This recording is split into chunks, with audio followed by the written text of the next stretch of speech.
భారత పాకిస్తాన్ మధ్య జరిగిన విభేదాలు కానీ యుద్ధాలు గురించి కానీ ఒక 2 నిమిషాలు మాట్లాడుకోవాలి. సార్, భారత్ పాకిస్తాన్కు మధ్య ఫుల్ ఫ్లెడ్జ్డ్ యుద్ధం అన్నవి ఒక 4 సందర్భాల్లో జరిగింది.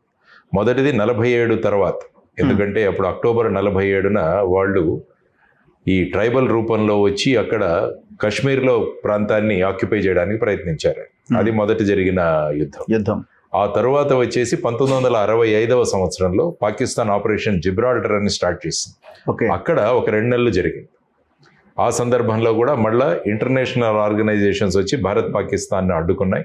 ఆ తర్వాత తాష్కంట్ ఒప్పందం జరిగింది వీరిద్దరి మధ్య. లాల్ బహదూర్ శాస్త్రి గారు తాష్కంట్కు వెళ్ళడం, అక్కడ ఆయన ప్రాణాలు పోవడం, ఇవన్నీ కూడా మనం చూసాం ఆయన. సో అది తర్వాత వచ్చేసి 1971లో ఎప్పుడైతే ఈస్ట్ పాకిస్తాన్ ఏదైతే ఇప్పుడు బంగ్లాదేశ్ అంటున్నామో అక్కడ బంగాలీల మీద జరుగుతున్న అన్యాయానికి భారతదేశం కూడా వాళ్ళ సపోర్టుగా వెళ్ళి ఒక 14 రోజులు జరిగిన యుద్ధంలో కొత్త దేశం బంగ్లాదేశ్ ఏర్పడింది. ఇందిరాగాంధీ గారి నేతృత్వంలో ఫీల్డ్ మార్షల్ మానిక్ షా గారి ఆధ్వర్యంలో జరిగిన 14 రోజుల్లో సుమారుగా 90,000 మంది పాక్ సైనికులను పట్టుకొని మళ్ళా వాళ్ళు. ఆ తర్వాత జరిగింది సిమ్లా ఒప్పందం 1970. ఆ తర్వాత జరిగిన ముఖ్యమైన యుద్ధం అంటే కార్గిల్. ఎప్పుడైతే అటల్ బిహారీ వాజ్పేయి గారు పాకిస్తాన్తో ఆ విధంగా సత్సంబంధాలు ఉండాలని బస్సు యాత్ర, తర్వాత వచ్చేసి అక్కడ సత్సంబంధాలు పెంచుకుంటుంటే వీరు వారి బుద్ధిని ఉపయోగించి మన కార్గిల్లో ఉన్న మన పోస్టులను ఆక్యుపై చేయడానికి ప్రయత్నించారు 99లో జరిగిన. ఇవి జరిగిన 4 ముఖ్యమైన యుద్ధాలు. ఆ తరువాత ఇటువంటి సంఘటనలు ఏదైతే పెహల్గావ్లో జరిగిన సంఘటన ఉందో ఇటువంటి సంఘటనలు జరిగాయి. ఆ సందర్భంగా కూడా భారత్ ఏ విధంగా స్పందించింది అన్నది కూడా ఒకసారి ఆలోచిద్దాం. 2001వ సంవత్సరం తీసుకుంటే మీరు ఐ థింక్ డిసెంబర్ 13న భారత పార్లమెంట్ మీద అటాక్ చేశారు.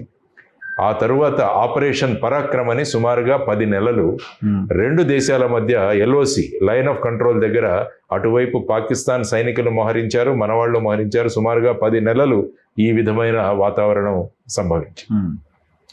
ఆ తర్వాత మీరు చూసుకుంటే 2016 ఊరి అనే ప్రాంతంలో సుమారుగా 19 మంది మన సెక్యూరిటీ ఫోర్సెస్ని ఈ ఆతంకవాదులు, ఈ ఉగ్రవాదులు వచ్చి అక్కడ వాళ్ళని హత్య చేయడం జరిగింది. ఆ తర్వాత కూడా భారతదేశం సైన్యం వాళ్ళ LOCని దాటి అక్కడ లాంచ్ ప్యాడ్స్ ఏవైతే ఉన్నాయో టెర్రరిజం, వాటి మీద చర్యలు తీసుకోవడం జరిగింది. ఆ తర్వాత జరిగిన సంఘటన ఫిబ్రవరి 14, 2019 పుల్వామాలో జరిగిన ఘటన. సుమారుగా 40 మంది CRPF మన సైనికులు వారు డ్యూటీ రిప్లేస్మెంట్కి వెళుతుంటే ఆ సందర్భంలో సూసైడ్ బాంబర్స్ని పెట్టి వాళ్ళ ప్రాణాలను కూడా తీసుకోవడం జరిగింది. ఆ తర్వాత 26 ఫిబ్రవరి 2019లో బాలాకోట్ అనే ప్రాంతంలో సర్జికల్ స్ట్రైక్స్ చేసి భారతదేశం అక్కడ ఉన్న టెర్రరిస్ట్ ట్రైనింగ్ సెంటర్స్ మీద ప్రభావం చూపించడం జరిగింది. ఆ తర్వాత ఈ మధ్యకాలంలో మీరు చూస్తే 2008వ సంవత్సరంలో 26/11 ముంబైలో వాళ్ళు చేసిన అటాక్స్ ఇవి కూడా ఉన్నాయి. ఆ తర్వాత కూడా మళ్ళీ ఈ విధమైన వాతావరణం భారత్ పాకిస్తాన్ మధ్య జరిగింది. ఆ తర్వాత మీరు సివిలియన్స్ మీద అటాక్స్ చూసుకున్నా కూడా 2000 నుంచి మీరు అంచనా వేస్తే సర్వసాధారణంగా ఎప్పుడైతే ఈ అమర్నాథ్ యాత్ర జరుగుతుందో ఆ సందర్భంలో అనేక సార్లు ఈ విధంగా టెర్రరిస్టులు వచ్చి అక్కడ యాత్రికులను చంపివేయడం కూడా జరిగింది. సో ఇవన్నీ జరుగుతుండగా 2019వ సంవత్సరంలో ఆగస్టు 5వ తారీఖున ఆర్టికల్ 370 ఏదైతే ఉందో దాన్ని రద్దు చేసింది ప్రస్తుత ప్రభుత్వం. ఆ తర్వాత జమ్మూ అండ్ కాశ్మీర్ని ఒక రాష్ట్రం కాకుండా 2 యూనియన్ టెరిటరీస్గా విభజించింది, కేంద్రపాలిత ప్రాంతంగా. ఆ తర్వాత అక్కడ లెఫ్టినెంట్ గవర్నర్ ఆధ్వర్యంలో అక్కడ పరిపాలన కొనసాగింది. ఆ తర్వాత మొన్న రీసెంట్గా అక్కడ ఎలక్షన్లు కూడా నిర్వహించడం జరిగింది. ఆ తర్వాత ముఖ్యంగా జరిగింది ఏంటంటే టూరిజం మళ్ళా పెరిగింది కాశ్మీర్లో. ఆ తర్వాత పెట్టుబడులు రావడం మొదలుపెట్టాయి. బయటి వారు కూడా అక్కడ భూమిని తీసుకొని అక్కడ పెట్టుబడులు పెట్టవచ్చని వాళ్ళు ఈజీ చేయడం జరిగింది. దానితో ఇంతకుముందు కాశ్మీర్లో ఏదైనా చేయాలంటే పాకిస్తాన్ ఏదో ఒకటి ప్రభావం చూపించేది, కానీ ఏప్రిల్ 19 తరువాత ఈ ఆర్టికల్ 370 ఇవన్నీ తీసేసి జమ్మూ అండ్ కాశ్మీర్ మళ్ళా పూర్వపథంలోకి వస్తుంటే సహించలేకపోతుంది పాకిస్తాన్. దానివల్ల ఏదో ఒకటి చేయాలి అన్న ఒకటిది. తర్వాత ముఖ్యంగా ఈ సంఘటన మీరు చూసుకుంటే American vice president JD Vance మన భారతదేశానికి వచ్చారు.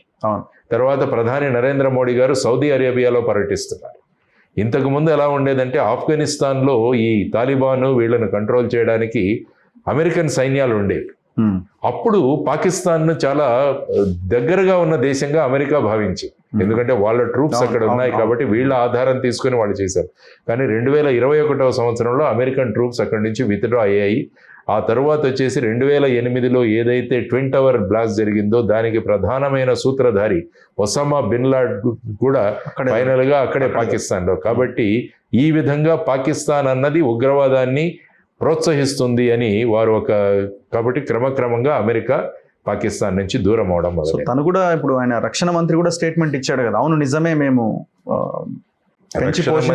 అమెరికా ఇచ్చాడంటే ఆయన ముఖ్యంగా చెప్పడం ఏంటంటే, రెండు పెద్ద దేశాల యొక్క వాళ్ళ యొక్క ఉనికి వాళ్ళ యొక్క పోరులో we have played a dirty game అని ఆయన అన్నాడు.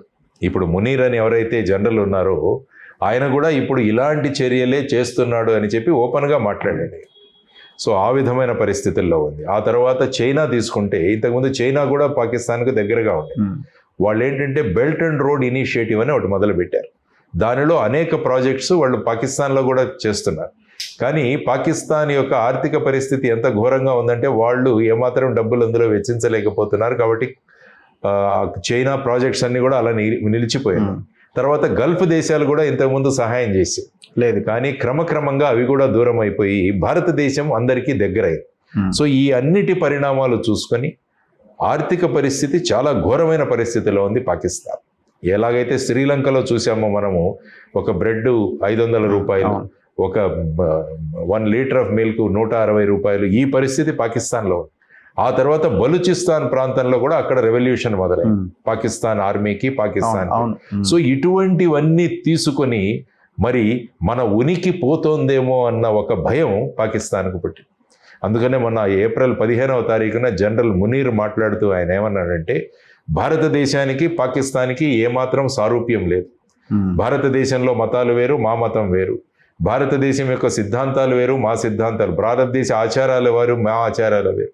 ఇవన్నీ మా సంస్కృతి వేరు, ఆ సంస్కృతి. కాబట్టి 2 నేషన్ థియరీ గురించి మళ్ళా మాట్లాడాడు. మాట్లాడి మళ్ళా కశ్మీర్ గురించి మాట్లాడడం మొదలుపెట్టాడు. మన శరీరానికి ఏ విధంగా జుగులర్ వెయిన్ అని ఉంటుంది, అంటే అది మన మస్తిష్కం నుంచి గుండెకు రక్తం తీసుకువెళ్లే నాడి. అది మాకు ఏ విధంగా శరీరానికి జుగులర్ నాడి ఎంత ప్రధానమో పాకిస్తాన్కు కశ్మీర్ అంత ప్రాధాన్యం అని చెప్పి మనం మాట్లాడాడు. కాబట్టి వీటిలన్నిటి నుంచి డెస్పరేషన్ తెలుస్తుంది మనకు.